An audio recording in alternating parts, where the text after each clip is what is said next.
Bapak Ibu, saudara-saudariku yang dikasihi Tuhan, saya mengundang kita semua bangkit berdiri dulu. Ya. Kita akan sama-sama bersorak ya. Ketika saya bilang Indonesia, Bapak Ibu, saudara-saudariku bisa membalasnya dengan berjuang menang merdeka, gitu ya. Berjuang menang merdeka. Oke, siap? 1, 2, 3. Indonesia berjuang menang merdeka. Sekali lagi, Indonesia berjuang menang merdeka. Oke, silakan duduk Bapak Ibu, saudara-saudariku yang dikasihi Tuhan. Tema yang akan kita renungkan pada pagi hari ini mengenai berkaitan dengan perjuangan dan kemenangan ya. Mari sama-sama kita akan membaca satu bagian firman Tuhan di dalam Galatia pasal 5 ayat 13 hingga 26. Galatia pasal 5 ayat 13 hingga 26 kita akan baca secara bertanggapan ya. Saya akan bacakan ayat yang ganjil 13, Bapak Ibu, saudara-saudariku ayat yang genap 14 dan bergantian seterusnya hingga ayat 26. Galatia 5 ayat 13 berbunyi demikian. Saudara-saudara, memang kamu telah dipanggil untuk merdeka. Tetapi janganlah kamu mempergunakan kemerdekaan itu sebagai kesempatan untuk kehidupan dalam dosa. Melainkan layanilah seorang akan yang lain oleh kasih.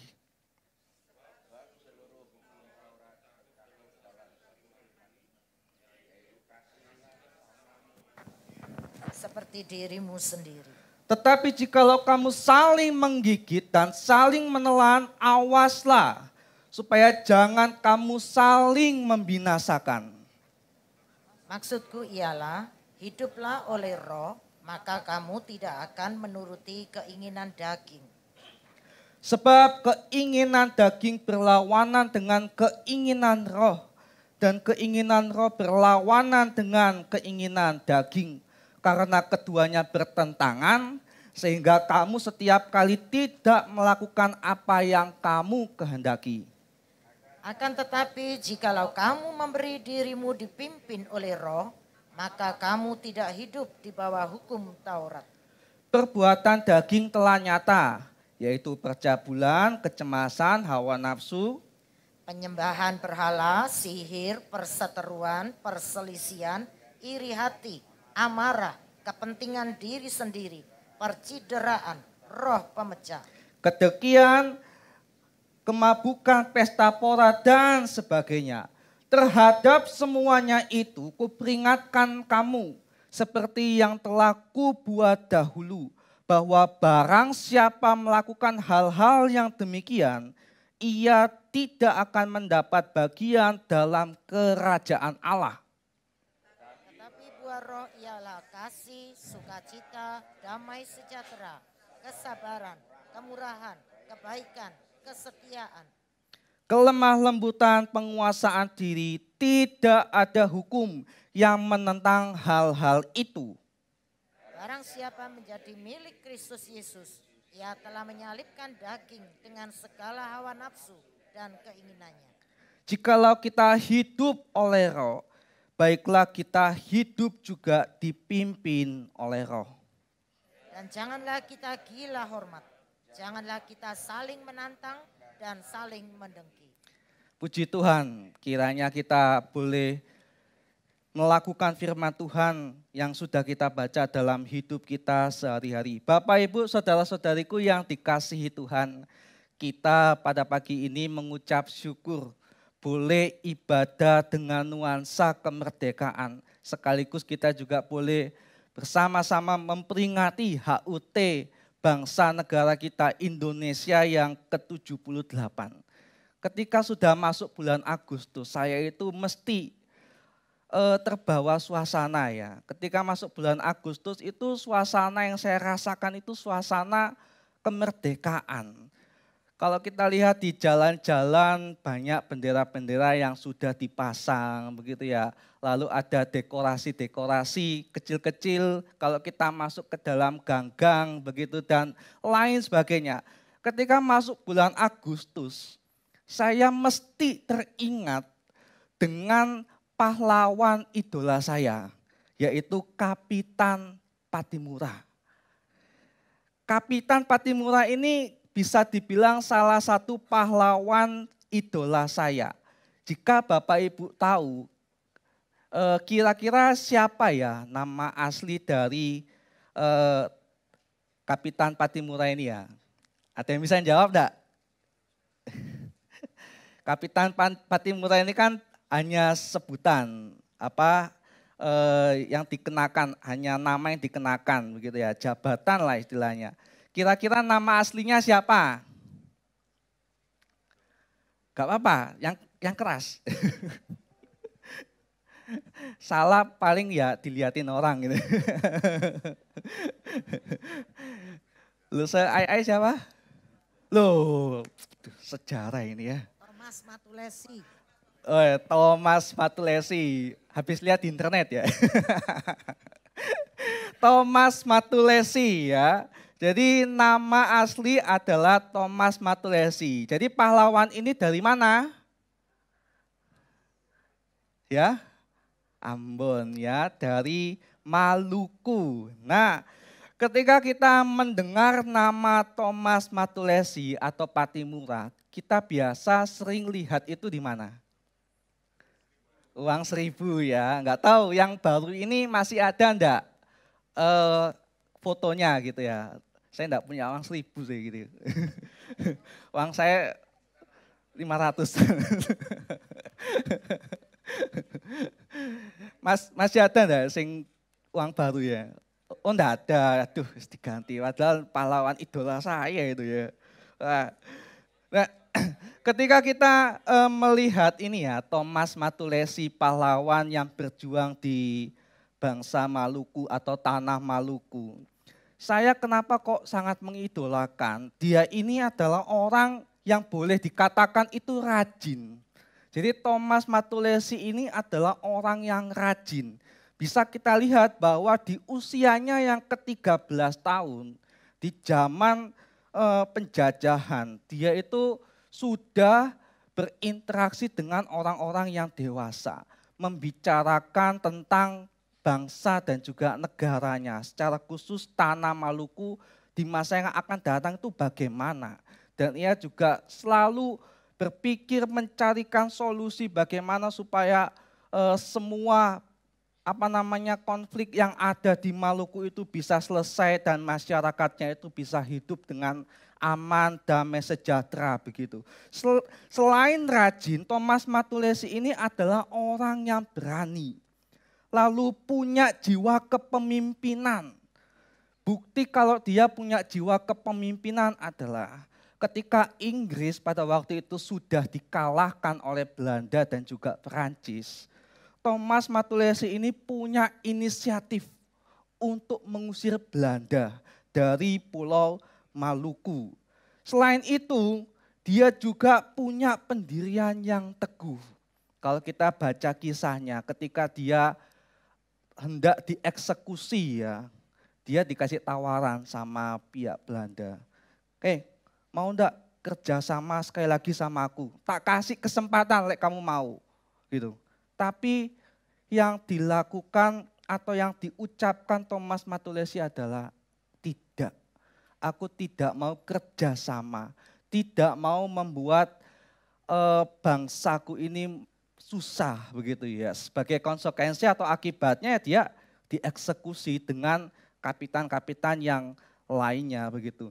Selain dia punya pendirian, dia juga punya jiwa yang rela berkorban. Buktinya adalah dia mengorbankan nyawanya begitu untuk bangsa dan juga negaranya.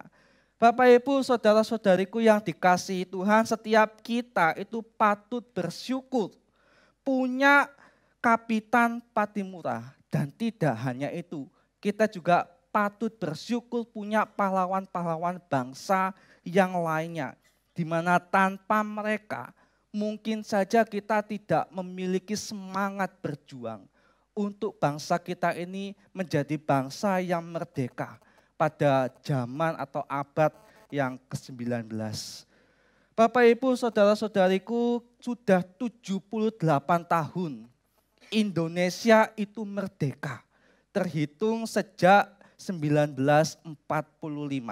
Ketika bangsa dan juga negara kita, yaitu Indonesia merdeka, pertanyaan bagi kita hari ini adalah, apakah perjuangan kita sebagai warga dan juga negara berhenti sampai pada waktu proklamasi dikumandangkan? Kira-kira bagaimana?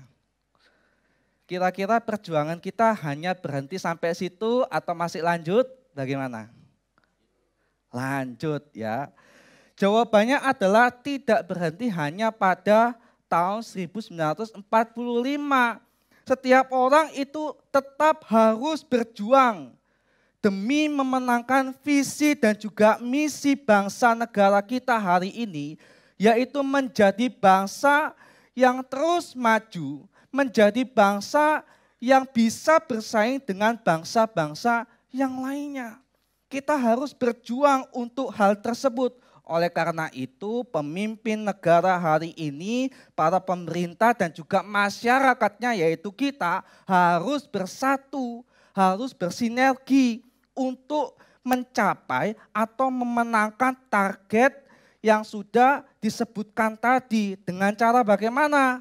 Banyak ya, salah satunya itu bisa dengan meningkatkan kualitas SDM kita, lalu bisa meningkatkan kesejahteraan rakyat kita, dan juga ekonomi yang makin hari itu makin meningkat, kesehatan, pendidikan, dan lain sebagainya. Ada berbagai cara yang bisa kita lakukan untuk membuat bangsa negara kita ini menjadi bangsa yang maju di kemudian hari. Kalau kita lihat, kita ini adalah orang-orang yang berpotensi, punya banyak keahlian, dan tidak hanya itu, kita juga punya sumber daya alam yang sangat melimpah. Harusnya kalau kita bisa kelola dengan baik, bekerja sama di dalam negeri kita sendiri, kita bisa mewujudkan bersaing dengan negara-negara yang lainnya. Itu adalah kondisi dan juga pergumulan bangsa negara kita hari ini yang harus kita pikirkan bersama-sama, begitu ya. Gak hanya pemimpin negara kita saja dan juga jajarannya yang memikirkan bagaimana supaya negara ini bisa menjadi negara yang maju. Tapi kita juga harus memikirkan hal tersebut. Sama halnya dengan kita sebagai orang percaya yang mengaku diri percaya kepada Kristus Yesus.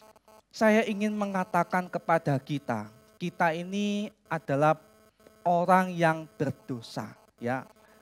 Kita adalah orang yang berdosa, tidak layak untuk hidup di dalam kerajaan surga.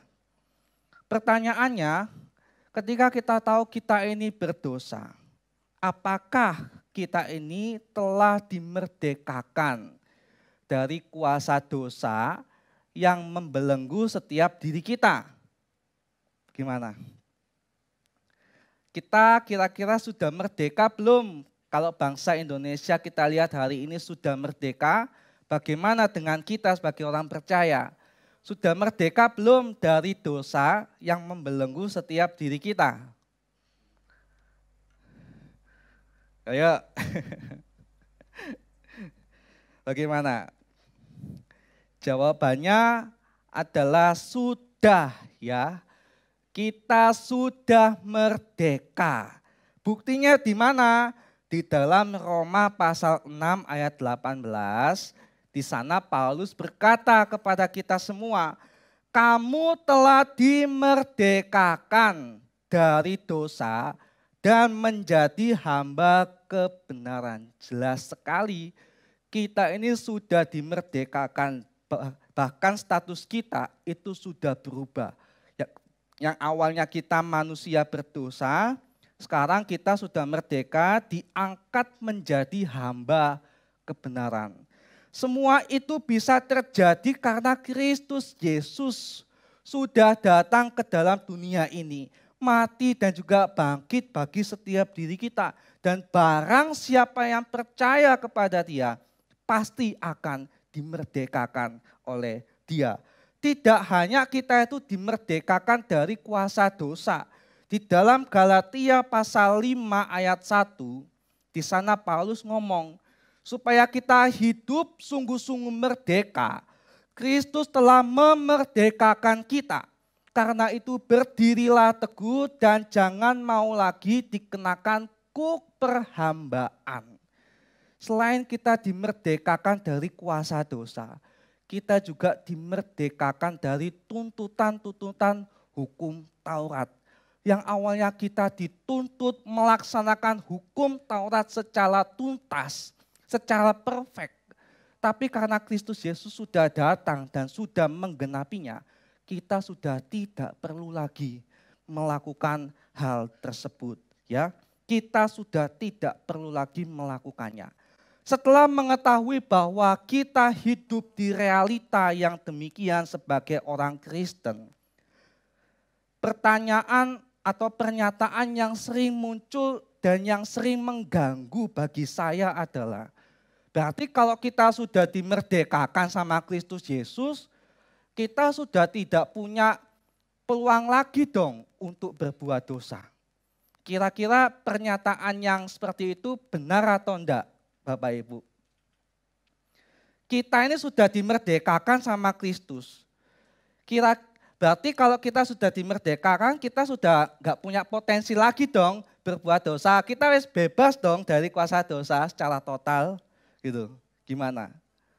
Tidak ya.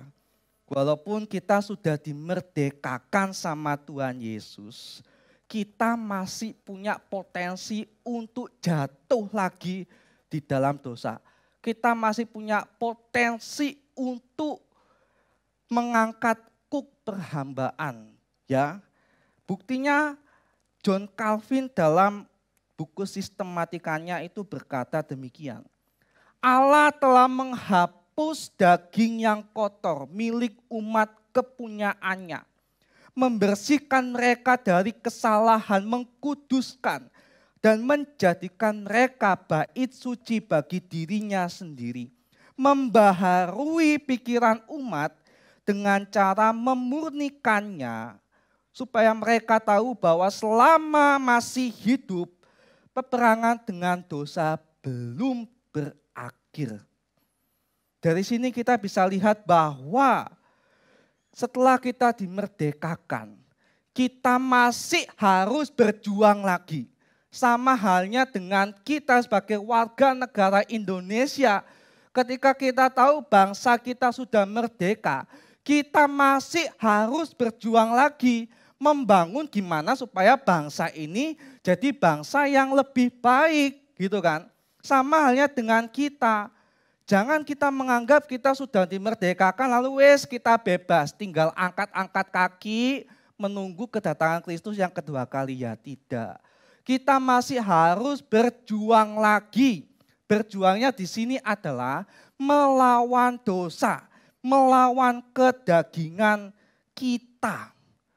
Lalu pertanyaan bagi kita hari ini adalah ketika kita sudah tahu bahwa kita masih harus berjuang dan memenangkan peperangan, pertanyaan bagi kita hari ini adalah bagaimana cara kita bisa berjuang dan menang melawan dosa? Itu pertanyaan yang harus kita renungkan pagi ini. Bagaimana cara kita berjuang dan menang melawan dosa yang tiap hari itu masih datang kepada kita untuk menjatuhkan kita. Nah, melalui Galatia 5 ayat 13 hingga 23 yang sudah kita baca tadi, kita akan belajar dua cara untuk kita itu bisa berjuang dan menang melawan dosa dan tidak lagi hidup di bawah hukum Taurat. Cara pertama agar kita bisa berjuang dan menang melawan dosa adalah dengan hidup oleh Roh Kudus. Ingat ya, cara pertama adalah dengan hidup oleh Roh Kudus untuk melawan dan menang atas dosa. Di dalam Galatia 5 ayat 16 hingga 17, Paulus berkata demikian.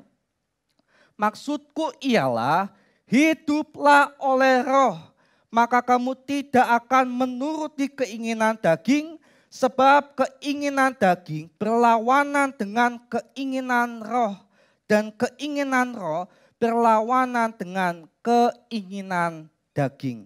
Karena keduanya bertentangan, tidak bisa menjadi satu, bertentangan, sehingga kamu setiap kali tidak melakukan apa yang kamu kehendaki. Paulus dalam bagian ini berkata kepada mereka jemaat yang ada di Galatia, bahwa sebagai orang yang merdeka, hei kamu ini adalah orang yang sudah merdeka. Sebagai orang yang merdeka, kamu itu harus menjaga kekudusan. Bukan berarti setelah merdeka kamu bebas, tidak perlu lagi ngapa-ngapain begitu. Tidak, kamu masih perlu menjaga kekudusan dengan melawan dosa yang adalah keinginan daging mereka. Cara pertama untuk melawan daging, Paulus di sini memberitahu, cara pertama adalah dengan menuruti atau hidup menurut Roh Kudus. Hidup menurut roh di sini memiliki arti bahwa orang percaya itu harus terbuka atau mau menerima roh supaya melalui dia setiap orang itu bisa digerakkan untuk hidup melawan daging. Pertanyaannya, kedagingan itu apa sih? Kedagingan itu bisa diartikan sebagai kecenderungan kita manusia untuk melakukan dosa.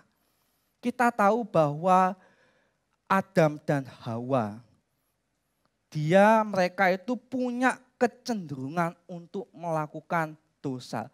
Berbuat apa yang tidak benar di hadapan Allah. Dan kita sudah melihat buktinya ketika Allah ngomong jangan makan buah ini. Malah dimakan. Artinya mereka di situ punya kecenderungan untuk melakukan apa yang tidak benar di hadapan Allah. Dan kecenderungan itu turun-temurun, artinya diwariskan kepada setiap diri kita. Sehingga kita yang hidup hari ini punya kecenderungan yang sama. Tapi dosanya itu kadang beda-beda. Ada yang punya kecenderungan berbuat dosa dalam hal berbohong. Ada yang punya kecenderungan berbuat dosa dalam hal mencuri, dosa seksual, dan masih ada banyak lagi dosa. Mungkin di dalam satu kasus dia bisa mengendalikan diri sendiri. Dia tidak mau mencuri. Tapi dalam sisi yang lain, kasus yang lain, dia lemah terhadap dosa seksual. Ini adalah kecenderungan kita manusia ketika kita itu sudah jatuh di dalam dosa. Kita ketika mau hidup benar, hidup kudus, kita tidak bisa mengandalkan diri kita sendiri. Untuk itu Paulus di sini ngomong, hiduplah oleh Roh Kudus. Ketika kamu hidup oleh Roh Kudus yang kamu terima di dalam hidupmu itu akan menolong kamu untuk melawan kedagingan-kedagingan yang bisa membuat kamu jatuh lagi di dalam dosa yang pada akhirnya berujung pada maut. Itu yang dikatakan oleh Paulus kepada jemaat yang ada di Galatia. Bapak Ibu, ketika saya menulis poin ini, ketika kita membahas poin ini, saya teringat dengan kisahnya Filipus, seorang diaken, ya, salah satu diaken di dalam Kisah Para Rasul. Filipus ini adalah seorang diaken. Ketika ia ditunjuk, dipilih menjadi diaken, dia itu ditunjuk bukan dalam kondisi yang aman, yang sejahtera seperti kita hari ini. Bukan dilantik, ditunjuk, ditabiskan di dalam kondisi yang aman seperti kita hari ini. Saat Filipus itu dipilih menjadi seorang diaken, kondisi yang ada pada waktu itu adalah orang Kristen banyak sekali mengalami penganiayaan. Kira-kira kalau kondisi lingkungan kita seperti itu, dan kita sebagai orang Kristen ditunjuk menjadi pelayan Tuhan, mau enggak kira-kira? Mungkin kita akan berpikir dua kali ya. Kalau kita ditunjuk dalam kondisi yang seperti itu, kita akan berpikir dua kali, waduh, bisa-bisa ya aku nekat pelayanan, aku bisa-bisa diburu gitu kan. Diburu, disiksa, bahkan dibunuh oleh mereka yang tidak senang dengan kekristenan. Tapi di sini Filipus tidak berpikir demikian. Ia justru mengiyakan tawaran sebagai diaken ya. Ia justru ditunjuk dan tetap maju menuntaskan pelayanan yang sudah ia jalankan, yang sudah ia ambil. Ketika semua orang Kristen pada waktu itu sembunyi, begitu ya, dia justru maju menampakkan diri, memberitakan Injil, tidak peduli apakah dia akan selamat atau tidak. Yang penting Injil bisa diberitakan, orang bisa mengenal Kristus Yesus. Kecenderungan untuk mundur dari Injil, mundur dari pelayanan itu ada di dalam diri Filipus. Tapi Filipus tidak melakukannya. Ia justru mengikuti apa kata Roh Kudus. Dan ia meminta pertolongan Allah supaya Roh-Nya yang kudus bisa menyertai hidupnya, menyertai langkahnya. Inilah yang dilakukan oleh Filipus dan kita sebagai orang percaya patut meneladaninya. Pertanyaan bagi setiap diri kita hari ini, sudahkah kita itu hidup di dalam roh untuk melawan keinginan daging kita? Seperti yang saya katakan tadi, kita itu punya kecenderungan hidup di dalam dosa. Bisa kapan saja kita itu jatuh di dalam dosa. Tetapi mari kita lihat di dalam poin yang pertama ini. Kita sudah dikasih tahu salah satu cara melawan kedagingan, yaitu dengan hidup menurut Roh Kudus. Mari kita terima Roh Kudus di dalam hati kita. Minta kepada Dia supaya Ia boleh menyertai, melawan kecenderungan kita untuk berbuat dosa. Sama seperti yang dilakukan oleh Filipus di dalam Kisah Para Rasul. Itu adalah cara pertama untuk kita bisa berjuang dan menang melawan dosa. Lalu cara yang kedua untuk kita bisa menang dalam perjuangan kita melawan dosa adalah dengan dipimpin oleh Roh Kudus. Kalau tadi hidup oleh Roh Kudus, lalu yang kedua ini adalah dipimpin oleh Roh Kudus. Pada pagi hari ini saya mau menjelaskan sedikit ya latar belakang dari jemaat yang ada di Galatia. Kalau kita lihat dan membaca Alkitab secara detail, Galatia ini memiliki dua golongan jemaat. Kayak kita ini jemaat, jadi ada dua golongan jemaat.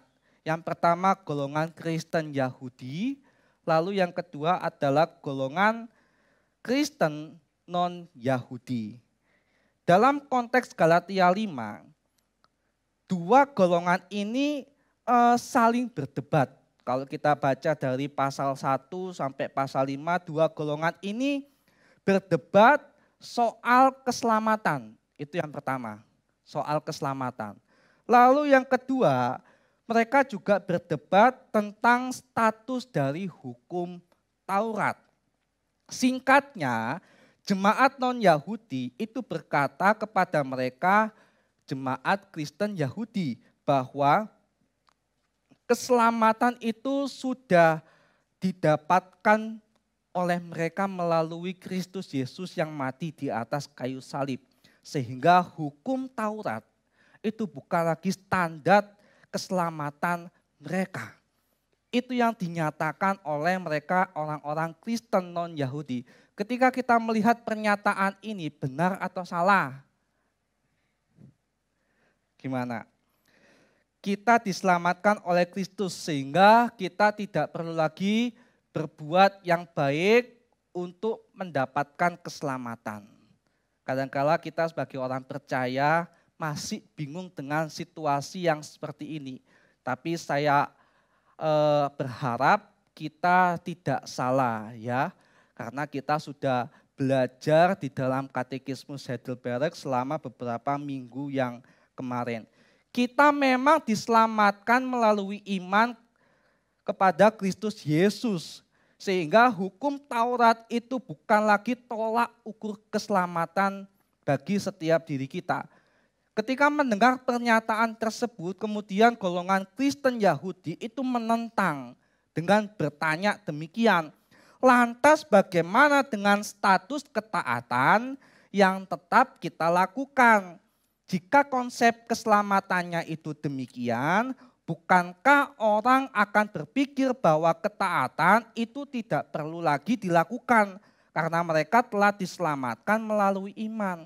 Berarti kalau udah diselamatkan melalui iman, kita nggak perlu lagi dong berbuat baik, menaati hukum Taurat, menaati firman, nggak perlu lagi dong. Gitu. Nah, menjembatani dua hal ini, Paulus dalam ayatnya yang ke-18 berkata demikian. Akan tetapi jikalau kamu memberi dirimu dipimpin oleh Roh, maka kamu tidak hidup di bawah hukum Taurat. Paulus di sini berkata bahwa memang benar keselamatan itu bisa terjadi hanya melalui iman kepada Yesus Kristus. Selain itu, dengan beriman, hukum Taurat itu bukan lagi standar keselamatan dan mereka tidak lagi hidup di bawahnya. Meskipun demikian, Paulus tekankan di sini, meskipun demikian bukan berarti orang percaya itu akhirnya menjadi liar. Ibarat kuda yang jinak dilepaskan kembali ke habitatnya terus menjadi liar. Bukan berarti demikian. Kita tidak bisa menjadi orang yang liar ketika kita tahu keselamatan itu hanya melalui iman kepada Kristus Yesus. Setiap orang itu harus tetap menjaga kekudusan dengan mengingat dan melakukan firman-Nya sebagai aturan. Jadi hukum Taurat itu ibarat tameng dan juga senjata kita sekarang. Kita sudah diselamatkan, dimerdekakan oleh Kristus Yesus. Lalu status hukum Taurat itu bukan lagi standar keselamatan, melainkan sebagai alat kita. Kalau ada dosa yang hendak datang menyerang setiap diri kita, menjatuhkan kita, kita harus melihat lagi kebenaran firman Tuhan. Kita harus baca lagi, kira-kira apa yang ada di hadapan kita itu benar atau salah. Kalau salah, ya sudah, firman Tuhan ngomong tidak boleh dilakukan. Dan kita harus menaati firman Tuhan. Dan kita juga tidak bisa melakukan itu menggunakan diri kita sendiri. Sekali lagi Paulus ngomong, minta pertolongan Roh Kudus, minta pimpinan Roh Kudus. Supaya melalui Roh Kudus dia boleh mengarahkan kita bagaimana menyikapi dosa yang datang, menyerang setiap diri kita, yang hendak menjatuhkan setiap diri kita. Dan melalui dia juga kita bisa menggunakan firman Tuhan, aturan-aturan itu sebagai tameng dan juga senjata kita. Itu yang ingin dikatakan oleh Paulus kepada jemaat yang ada di Galatia, termasuk kepada setiap diri kita hari ini. Ketika membahas poin ini saya teringat dengan kisahnya Martin Luther, salah satu bapak reformasi gereja ya. Luther pernah berkata bahwa ia itu sering diserang oleh hawa nafsu, oleh keinginan daging.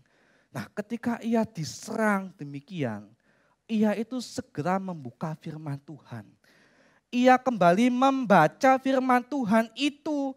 Lalu setelah membacanya, yang dilakukan oleh Luther adalah ia berdoa sama Tuhan. Minta pertolongan Tuhan supaya Allah Roh Kudus itu boleh hidup di dalamnya dan boleh memimpin dia melakukan firman Tuhan yang sudah ia baca untuk menangkal dosa atau keinginan daging yang muncul di dalam dirinya. Itu yang dilakukan oleh Martin Luther ketika dosa hawa nafsu itu muncul di dalam dirinya. Jangan kita anggap pendeta, bapak reformasi atau mereka-mereka yang aktif di dalam gereja itu kebal terhadap dosa. Tidak. Mereka itu sama seperti kita semua yang tidak melayani di gereja secara full timer. Rentan jatuh di dalam dosa. Ketika kita mengetahui bahwa kita ini rentan jatuh, segera kita membuka firman Tuhan. Kita membacanya lagi. Bahkan kita harus berdoa. Minta supaya Roh Kudus boleh memimpin untuk melakukan firman Tuhan. Ini loh. Supaya apa yang dipercayakan setelah kita diselamatkan, yaitu hidup kudus, boleh tetap terjaga. Ini adalah cara yang kedua untuk kita bisa berjuang dan menang melawan dosa, yaitu dipimpin oleh Roh Kudus. Cara pertama tadi hidup oleh Roh Kudus, yang kedua adalah dipimpin oleh Roh Kudus. Pada pagi hari ini kita mengucap syukur atas kebenaran firman Tuhan yang sudah kita dengar, yang sudah kita renungkan. Kita juga mengucap syukur kita boleh memperingati HUT RI yang ke-78. Kita juga kembali diingatkan sebagai warga Indonesia harus tetap berjuang. Mau dari mereka yang masih kecil duduk di bangku sekolah dasar sampai kita yang dewasa. Kita harus tetap berjuang untuk membuat bangsa negara kita maju. Tetapi jangan lupa sebagai kita sebagai orang percaya itu harus tetap berjuang juga menjaga iman kita, menjaga kekudusan kita. Jangan sampai kita ini yang sudah dimerdekakan jatuh lagi di dalam dosa. Jangan sampai kita demikian. Kita harus melawan keinginan daging, kecenderungan kita untuk jatuh di dalam dosa dengan dua cara yang sudah disebutkan tadi, yaitu hidup menurut roh, yaitu dengan menjauhi keinginan daging atau kecenderungan kita melakukan dosa. Terimalah Roh Kudus itu di dalam hidupmu, di dalam hatimu. Lalu yang kedua, setelah terima Roh Kudus di dalam hidup dan juga hatimu, minta berdoalah sama Tuhan supaya Ia boleh memimpin dan juga menolong setiap diri kita. Dengan cara kita itu membuka firman Tuhan. Ketika dosa datang, kita buka lagi firman Tuhan. Ingat lagi, jadikan firman Tuhan itu sebagai senjata atau pegangan kita untuk melawan dosa. Dengan demikian kita oleh roh itu bisa membuat kita hidup di dalam kekudusan. Tidak lagi diperhamba oleh dosa. Tidak lagi diperbudak oleh dosa. Bahkan oleh aturan hukum Taurat kita sudah tidak lagi hidup di dalamnya atau tidak lagi hidup di bawah hukum tersebut. Kiranya apa yang sudah kita dengar, yang sudah kita renungkan ini boleh menolong menguatkan setiap diri kita. Mari kita berdoa.